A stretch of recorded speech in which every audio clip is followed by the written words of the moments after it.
Hey everybody, welcome to Garrett's Games, a podcast and video series here on YouTube where we talk a little bit about board games and we have some fun as we go through these things. Definitely. We've got a game today that is called Fall.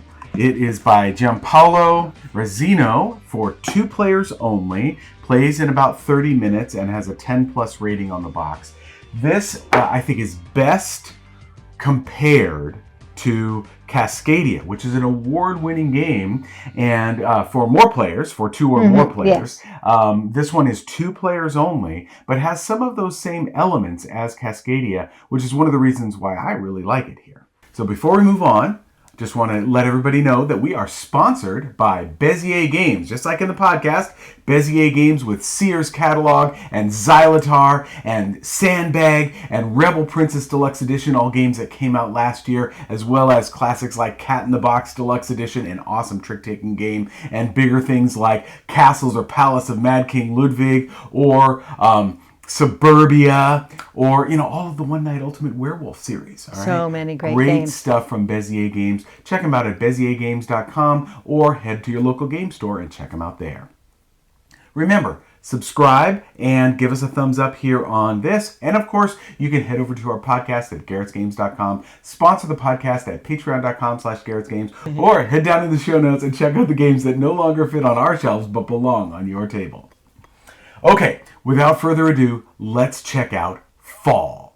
So as I said, this is going to be familiar to you to some extent if you've played Cascadia. Just like in Cascadia, you are going to be drafting a hex tile and an animal that are paired up. Okay, you're going to do that over 12 rounds, and in each round, one of the animals or mushrooms cannot be played. So you can see that there's an X on the first round, so mushrooms cannot be played in this round. You can also flip this over and do a different set of animals that are forbidden in each round. So we're going to just have this one here.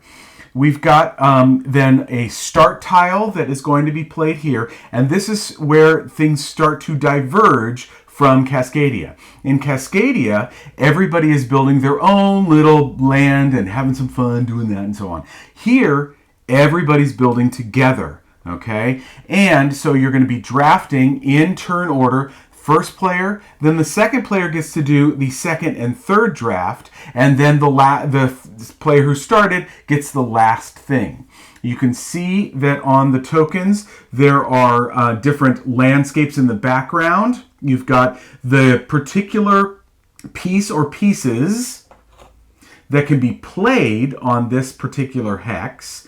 And when you play, and a third of a flower, and that all of these things come into scoring, okay? So on your turn, you're going to be drafting a pair of tile and token, and then, especially in this round, because I cannot play mushrooms, I can keep up to 2 of these tokens and hold them over to rounds later on. Now this tile is all green, and at least one side of the tile has to orthogonally match one of the tiles that's out there. So I could play that there, for example.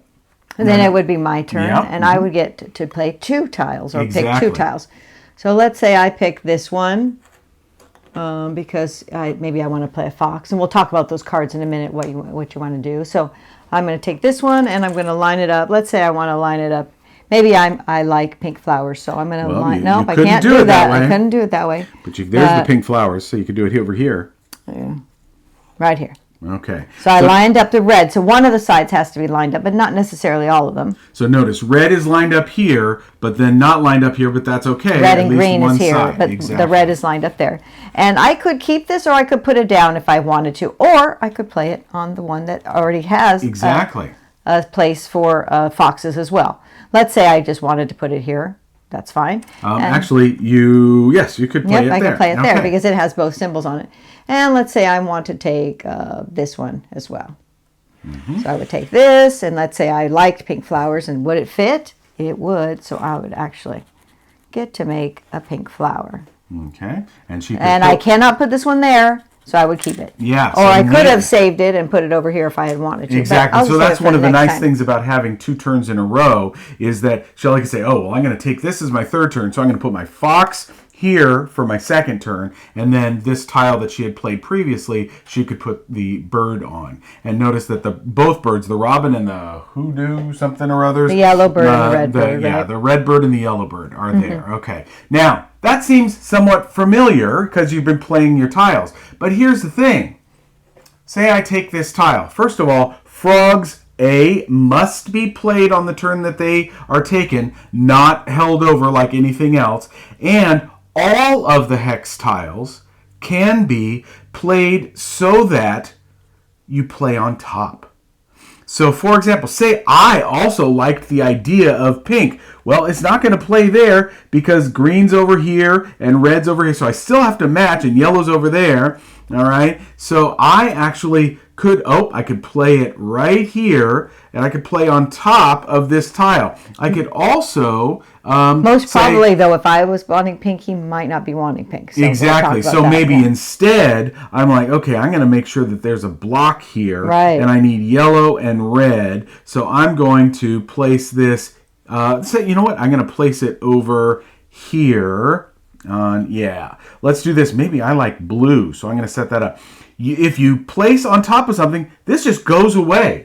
That token that Shelley had played goes away, and now when I play the frog tile, it is now locked. Frogs lock a tile, so you cannot play any higher there.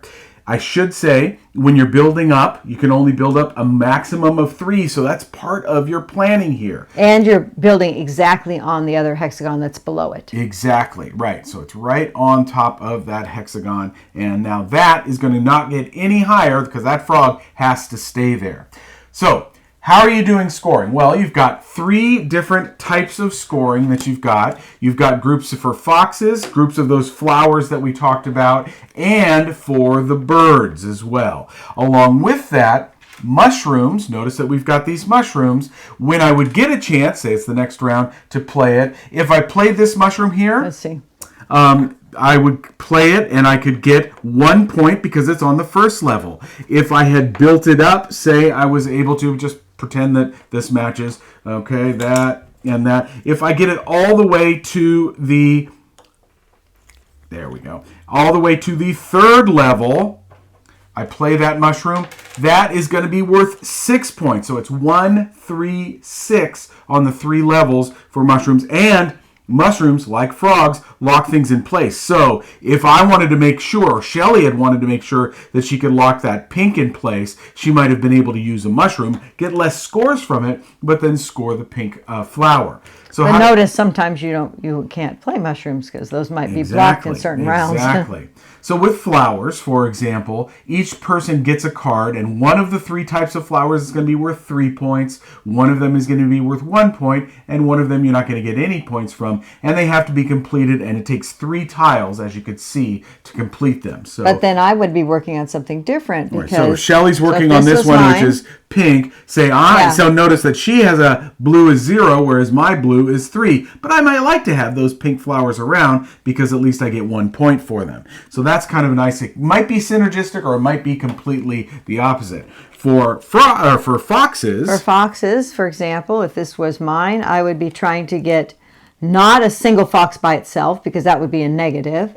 And this one says, well, if you get 3 together, you get... 3 or more together. 3 or 6. Yeah. If I get 3 together, I get 4 points, and if I get 6 together, I get 8 points. Right, exactly. So I'm really trying to work on that. And then you have others where it's like, oh, say I had this one. I now want single foxes, and I get 4 points per single fox. But if there's 2 together, I only get 1 point. Or if there's 3 together, I get 3 points, which is almost as good as that. 4 together, I get 4, and 5 or more, I get 5. So you can see what the different groupings. So this is about groupings on the foxes. So that would be reasons for maybe taking an animal off and putting a different animal on. Is based on your scoring. So you're trying to make your scoring high. Definitely. Yeah. with the two birds, and notice that on every one of the tiles, both birds could be played, okay, if you've got those. Then you've got, so this one would be for the robins. You get 1 point, 6 points, 8 points, and then it goes down to 3 points if it gets to 4 or more. 1, 2, 3, or 4. Here on the hoodoo, what are these ones called? The yellow birds. These are the hoopos. 1 gets you 4, but 2 or 3 gets you negative points. And then back up 4 or more gets you points again. On the other hand, you might have one like this where every robin is going to get you 2 points. Every one of the other gets you 1 point. But then if you have more of the yellow than you do of the red, you're going to get 3 points. If you have more of the red than you get the yellow, you're negative 3 points. So interesting ways that these different cards work, and it definitely changes the game as you're going forward. So you play 12 rounds, and then you add everything up, and that's the game. Based on the cards, based on your mushrooms, and you're all set. All right, so what do you think of this one, hon? Well, I think that it is a great game. It's not necessarily a game that works for me very much because it's pretty hard. Yeah, it is one where I feel like I can't play what I want to play. I get frustrated when I can't play the bird because maybe I want to have a certain amount of birds and I can't play the red bird. So I find it to be, it's a good game. Yeah. I mean, it's a great game. Yeah. But it's very head-to-head. Yes.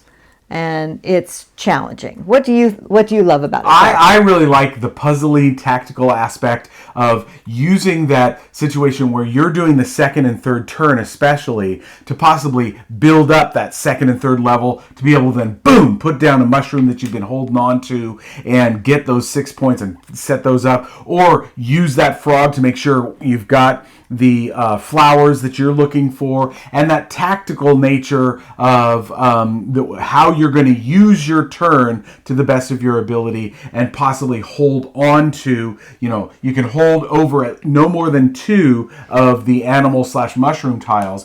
And so, when are you going to play? When are you going to, slough off and play on top of something to make sure that, boom, there's too many foxes out there, or there's too many of those yellow birds. I got to get rid of those because they're groups of 2, and now I'm going to get negative points, right? Not groups, but there's 2 or 3, and now I'm going to get negative points. Since you're trying to get certain numbers, sometimes you want the birds to be the same amount. Yes. Other times you want the foxes. I think is very interesting because there's ways where you can connect them up.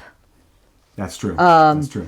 And then you're disconnecting them. Right. Because you want them in groups. Right, and you're trying to get a certain group, so then you keep adding. You can go out or you can go up, right? Yes, and true. So you may think that, my fox is making my group, but you're on level 2 on the fox. Right. But you're like, well, maybe I'll get that mushroom before you do, so I can take that off. But I can't. Right. I don't want to take that off because I need to have that many together. Right.